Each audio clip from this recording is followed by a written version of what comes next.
Las historias de las personas me interesan. Así que prepárese un tinto, relájese y disfrute. Ay, no, relájese. Bueno, ¿cómo así? ¿El miedo paraliza? ¿Cuántas veces dejamos de hacer cosas por el miedo? Porque ¿qué van a pensar de nosotros? Porque tal vez nos vayan a dejar de ver o querer igual que nos querían antes, por perder personas, por perder oportunidades. ¿Cuántas veces dejamos que el miedo sea el que rige nuestra vida y que ese miedo a perder o a ser o a no ser suficiente controle y sea el guía de nuestras vidas? Y bueno, siento que tengo una vida o una historia bastante interesante con el miedo porque, bueno, temprano en mi vida como que lo experimenté mucho y como que fue una de las emociones que regía mi vida. Fui creciendo y después como que me volví sin miedo al éxito, sin miedo a nada. Empecé a volverme una persona extremadamente arriesgada, como que siento que mi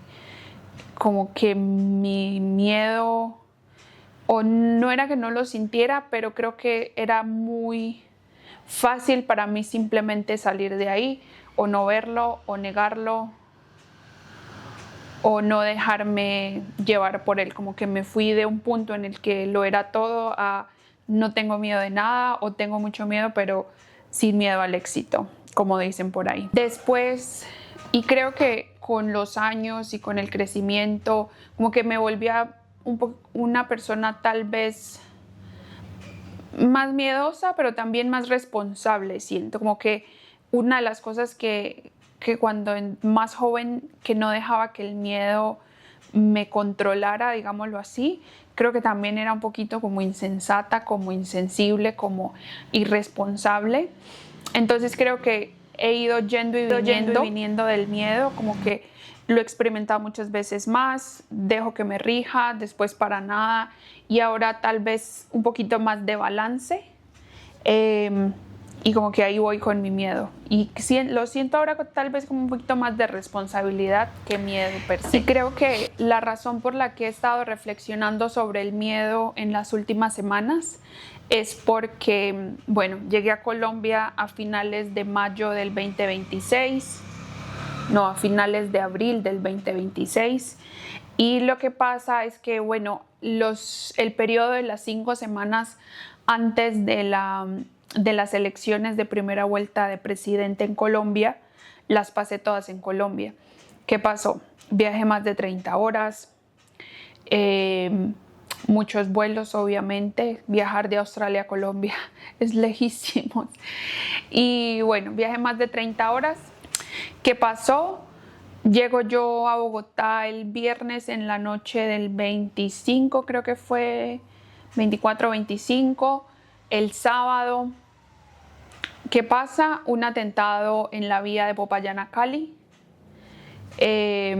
Murió mucha gente, que eso me da una tristeza impresionante. Y pues dinamitaron la vía.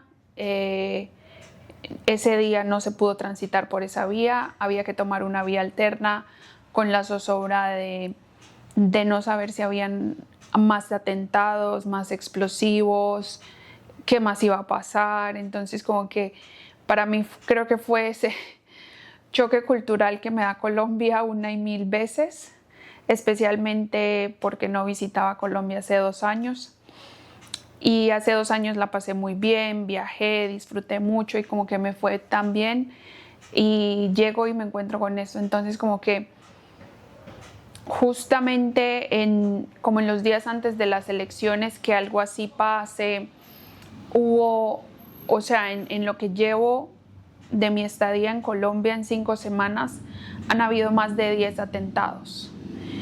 Y eso lo único que me muestra es un panorama demasiado complicado, porque siento que se le da tanta potestad a un presidente de un país que, bueno, son los que deberían ayudar a hacer el cambio cuando un país como Colombia está en la situación en la que está. Pero creo que en momentos como este es cuando me doy cuenta que, el problema de Colombia siempre ha sido el abandono estatal, y creo que no ha habido políticos, o al menos por tanto tiempo en el pasado, no ha habido políticos que realmente hagan cambios trascendentales en Colombia. Siempre es la misma guerra, la misma violencia. Me doy cuenta que Colombia es un país impresionantemente violento, impresionantemente polarizado. No nos hablamos los unos con los otros. El centro pareciera que no se habla con la intemperie del país, que generalmente es donde está el abandono estatal. Y aún así, donde está el abandono estatal y donde está concentrada la violencia, siento yo, son los que siempre votan en el plebiscito, votaron por el sí, porque es como un déjà vu. Se vio el mismo mapa nacional de las personas que votaron por el no en el plebiscito a las personas que votaron esta vez por los diferentes candidatos. Entonces, como que me impresiona bastante que del plebiscito hayan pasado tantos años y que nada haya cambiado, que la opinión siga impresionantemente polarizada y, sobre todo, que el miedo siga rigiendo tantas de las decisiones que se toman en el país. Porque siento que el que más hable, el que más duro hable, el que peor hable de los otros, el que se muestre más fuerte y de opiniones más fuertes, creo que es el más popular en Colombia, y eso me da tristeza, especialmente porque, volviendo al miedo, yo vine con la esperanza de construir puentes en Colombia. No sé si para vivir, todavía estoy tratando de definir qué es exactamente lo que quiero, pero lo que sí tengo muchas ganas es de construir puentes entre Australia y Colombia, para mí y para muchas personas tal vez, de ese intercambio cultural, de todas esas cosas bonitas que experimento yo en Australia, que siento que se podrían implementar en Australia, de tal vez negocios, oportunidades, tantas cosas. Pero viendo la situación del país, como que vuelve ese miedo y vuelven todas esas dudas, toda esa manipulación mediática, porque siento que los medios siempre han cooperado muchísimo para la violencia en Colombia. La engrandece, son amarillistas, como que esa polarización y esa brecha siempre es más y más y más grande. Como que en todos los años que llevo fuera del país no he visto un cambio, como que he visto un poquito, como que vi un poquito de luz, pero no he visto un cambio real en la forma en la que los colombianos nos vemos a nosotros mismos, y sobre todo en la forma en la que vemos a otros. Entonces, como que esa es una de las razones por las cuales estoy hoy reflexionando sobre el miedo, porque creo que justamente es volver a sentir, volver a despertar muchas de las emociones, sensaciones que sentía cuando estaba creciendo en una zona como el Cauca, cuando estaba creciendo en un pueblo como el que crecí, donde el conflicto armado siempre ha estado muy latente, donde la politiquería siempre llega y lo veo atrapado en el tiempo. Entonces, esa es la razón. Y sobre todo esto lo digo, todo acto es político, pero yo en estos momentos, en este lugar, no me estoy sentando a dar mi opinión política. Yo estoy expresando un sentimiento y una emoción que espero pueda conectar con muchas otras personas, colombianos, no colombianos, latinos, no latinos, porque creo que es importante analizar desde qué punto tomamos decisiones, especialmente si son decisiones políticas, pero creo que es muy importante sentarnos un poquito a darnos cuenta por qué por qué esta opinión que tenemos, por qué el lado que escogemos, porque como que sería muy interesante que muchas personas hiciéramos el ejercicio de, bueno, cuestionar tal vez esos miedos, cuestionar de dónde vienen mis creencias, cuestionar si desde donde estoy viendo este panorama tal vez está un poquito nublado por algunas cosas. Entonces creo que es una de las reflexiones como las que quiero llegar hoy, y especialmente porque me doy cuenta de lo fácil que es manipular a alguien que tiene miedo. Y lo digo yo hoy, lunes 1 de junio, el lunes después de las elecciones del 31 de mayo. Como que ver esos resultados me removió muchísimas emociones, como lo digo, el sentir el miedo otra vez. Y el miedo, lo digo, es por el odio y por la forma en la que las personas se están expresando el uno del otro. O sea, es que ya no los vemos como humanos. Y esa es creo que esa es una de las muestras más grandes de lo complicado que se empieza a volver la violencia en un país, cuando deshumanizamos al otro. Pero entonces lo hablo aquí, lo hablo ahora porque lo tengo fresquito y justamente como que quería escribir y hablar al respecto, porque aunque me encantaría abrir la conversación para que las personas pudieran sentarse a escuchar al otro, a escuchar las opiniones del otro, es que hay un pasado que cada quien ha vivido, una historia familiar, unos traumas familiares por los cuales cada quien toma las decisiones que toma, y eso es totalmente respetable.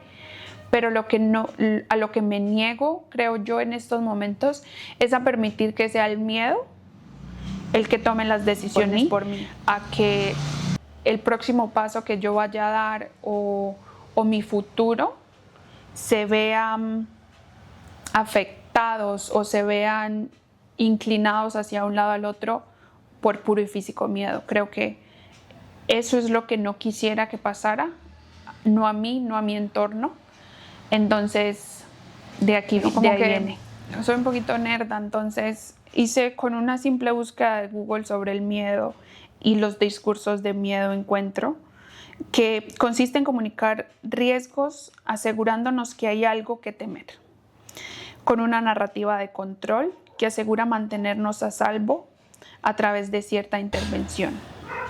El miedo es una emoción primaria que surge ante la percepción de un peligro y actúa como un mecanismo de defensa ante amenazas reales o imaginarias. La función del miedo es adaptativa. Prepara el organismo para reaccionar rápidamente ante peligros, ayudando a evitar o reducir daños a través de respuestas como la huida, la lucha o la inmovilización. Bueno, y como en la práctica de últimamente estoy trayendo juguito, hay un chismecito sobre el miedo que, bueno, me contaron. Obviamente cambian nombres, cambian situaciones, pues por mantener el respeto a las personas que me cuentan o con las que hablo, pero que me dieron permiso para contarlo. Bueno, resulta que había un tipo que llevaba años con una mujer que lo tenía vuelto nada. La vieja le ponía los cachos, le gastaba la plata, le hablaba feo y le dañaba los planes, y el hombre seguía firme como un poste de energía. Y uno decía, bueno, pero este man, ¿qué? ¿Será que está embrujado? Pues no, mi reina. Lo que tenía era miedo. Miedo de quedarse solo. Miedo de que nadie más lo fuera a querer. Miedo de que esa fuera la única mujer que le iba a parar las bolas en la vida o que se lo iba a aguantar. Entonces el hombre pues aguantaba de todo. Cada vez que pensaba en irse, la cabeza le decía, bueno, ¿y si después me quedo solo? Si nunca más vuelvo a conseguir a nadie. Y ahí mismo se devolvía. Pues resulta que un día se cansó. No porque dejara de tener miedo, sino porque ya le dolía más quedarse que irse. Terminó la relación y eso fue, bueno, una lloradera, una tristeza, pensadera. Hubo días en que la verdad casi vuelve. Varias veces cogió el celular para escribirle y bueno, gracias a Dios que se acordó de todo lo que había sufrido y la soltó. Los primeros meses obviamente fueron durísimos, pero después empezó a hacer algo diferente. Empezó a ocuparse en él, a preocuparse por él, por su aspecto. Se metió al gimnasio, empezó a salir a caminar, a leer libros, hasta terapia hizo. Aprendió cosas nuevas, volvió a verse con amigos y poquito a poquito fue recuperando algo que había perdido hacía años, el respeto por sí mismo. Y aquí es donde el chisme se pone muy bueno, porque al cabo de un par de años aparece una mujer, pero no como una de esas que llegan a salvar a nadie, no. Una mujer que ya estaba bien consigo misma y resulta que a los dos les encantaba viajar. Les gustaba madrugar a hacer ejercicio, les gustaba explorar pueblos, les gustaba aprender cosas nuevas. Y por primera vez el hombre no tenía que rogar atención, ni competir con nadie, ni vivir desconfiado. Todo fluía. Y lo más curioso, que mientras él estaba ocupado construyendo esa nueva vida, empezaron a pasar otras cosas. Le salió un mejor trabajo, conoció gente que le abrió las puertas, empezó a ahorrar. Se animó a arrancar un negocio que llevaba años aplazando y la gente decía, uy, qué suerte la de ese man. Pero la verdad del chisme es que no fue suerte. La suerte no llegó el día que conoció a la nueva pareja. La suerte empezó el día que dejó de tomar decisiones por miedo, porque a veces uno cree que está perdiendo una relación cuando en realidad está recuperando toda una vida. Y vea cómo son las cosas. Lo que más miedo le daba era quedar solo y terminó encontrando amor, tranquilidad, salud, propósito y hasta mejores oportunidades. Como si la vida hubiera estado esperando a que por fin soltara lo que ya no era para él. Y justamente esto es algo con lo que en estos momentos estoy muy conectada, porque creo que desde hace algún tiempo y especialmente desde que empecé a tomar decisiones que no estuvieran basadas en el miedo o no dejarme parar por el miedo, hay un nuevo como moto que tengo, que es que no hay mal que por bien no venga. Como que me he dado cuenta que a veces el miedo me mantenía en lugares donde de verdad no pertenecía. Y el miedo era que me iba a ir y que tal vez nunca iba a encontrar los mismos amigos o la misma persona, la misma pareja. Y la cosa era que el miedo regía tanto las decisiones en ese entonces que me quedaba ahí, incluso si sabía que estaba muy incómoda y que no se sentía como un espacio expansivo. Y bueno, con todo esto a lo que quiero llegar es justamente al punto de si cuestionamos o no de dónde vienen nuestras decisiones y por qué tomamos decisiones. Si lo que nos rige es ese miedo, no sé, a perder el estatus, a perder una oportunidad, a perder una pareja, nosotros no somos dueños de las personas, nosotros no somos dueños de las decisiones de otras personas. Y creo que cuando uno se empieza a cuestionar por qué tengo tanto miedo a dejar a esta persona, si me estoy sintiendo tan mal, o este no es el lugar correcto para mí, o este lugar no se siente bien para mí, y se empieza a dar cuenta que está ahí por única y exclusivamente miedo, creo que es una reflexión interesante de hacer y creo que es un muy buen lugar al menos a sentarse al principio a pensar, bueno, ¿por qué estoy aquí? ¿O puedo estar mejor? Y ojo, no estoy invitando a la gente que simplemente salte sin un plan y haga cosas locas, irresponsables, no dejen ni su trabajo, ni sus hijos, ni su país, y mucho menos por miedo, pero cuando sientan que hay un lugar o una sensación que se está sintiendo incómoda y que no la callamos o ni siquiera le damos espacio solo por miedo a qué va a pasar si hacemos eso, creo que esa es una brújula donde empezar y donde empezar a decir, bueno, esto lo voy a cuestionar un poquito más o le voy a dar un poquito más de espacio y ver qué pasa. Entonces, si tienen alguna historia que contar, si hay algún chismecito por ahí acerca de esto, por favor no duden en mandármelo. Pronto voy a empezar a dar el correo para que me empiecen a mandar las historias. porque ya me han mandado alguito al WhatsApp las personas que tienen mi número, pero también me las pueden hacer llegar al Instagram, es @AnaDeTierra, así todo junto, Ana de Tierra. Entonces, bueno, gracias, chao. Esto no es en serio y no pretendo que lo sea. Como así existe porque tengo muchas preguntas y la forma en la que aprendo es conversando conmigo misma y con personas que me ayudan a encontrar respuestas o a seguir cuestionándome cosas.